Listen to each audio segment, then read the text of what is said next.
Hello guys, આજે આપણે બનાવ્યા છે આલુ બાસ્કેટ ચાટ. એના માટે મેં 3 બટાકા લીધા હતા. બટાકા છોલી ધોઈ અને છીણી પછી 2-3 વખત ધોઈ કાઢ્યા. ધોઈને પછી એને બીટના રસમાં નાખ્યા હતા. એમાંથી બી કાઢીને મેં 2-3 ચમચી કોર્નફ્લોર નાખીને 20 મિનિટ માટે મેં રવા દીધું છે. એના માટે મેં ગાજર લીધું છે, દહીં લીધું છે, ચાટ પૂરી છે, ટામેટું ને કાચી કેરી છે, મસાલા સિંગ છે, ગોળ આમલી ખજૂરની ચટણી છે, ધાણા મરચાંની ચટણી છે, ધાણા છે, લાલ મરચુંના લસણની ચટણી છે, આ સેવ છે, ડુંગળી છે અને આ ચાટ મસાલો છે. હવે આપણે બનાવીશું બાસ્કેટ. આપણે બાસ્કેટ બનાવી રહ્યા છે. બાસ્કેટ બનાવવા માટે આ ચાયણી લીધી છે. ચાયણીની અંદર આવી રીતે આ સ્પ્રેડ કરી દેવાનું. આમ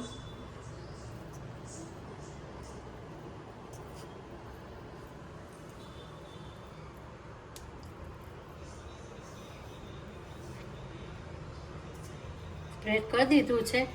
અને આ એક ચમચો લીધો છે મેં.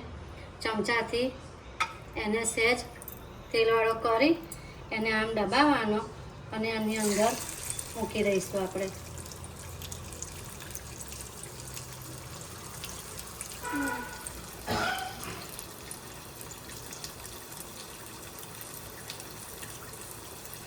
આ મૂક્યું તે વખતે ગેસ ધીરો રાખ્યો હતો. હવે ગેસ થોડો ફાસ્ટ કરીશું. ફાસ્ટ ગેસે સહેજવા થવા દઈશું 5 મિનિટ સુધી. 5 મિનિટ ફાસ્ટ રાખ્યો તો ગેસ.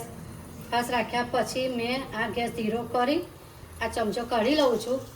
ચમચો કાઢી લીધો.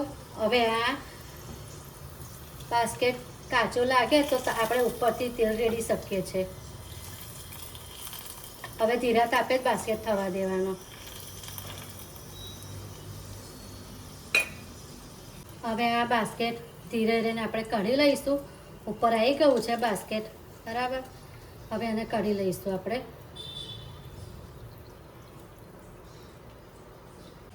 આપણે આ બાસ્કેટ રેડી છે. એમાં નાખીશું ડુંગળી, કાચી કેરી, ટામેટું, એમાં મસાલા સિંગ, ગાજર, ચાટ પૂરી,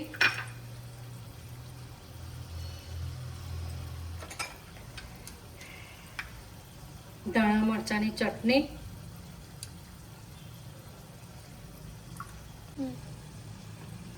હવે આપણે લાલ ચટણી નાખીશું.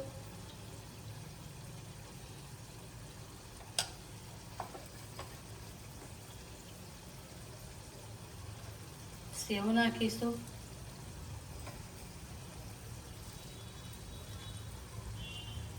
ચાટ મસાલો નાખીશું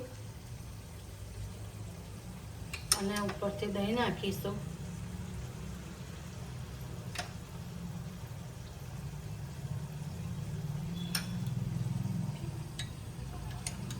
અને ગોળ આમલીની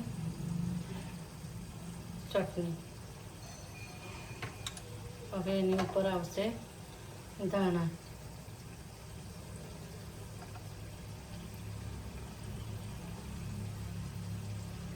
આપણે બાસ્કેટ ચાટ પૂરી તૈયાર.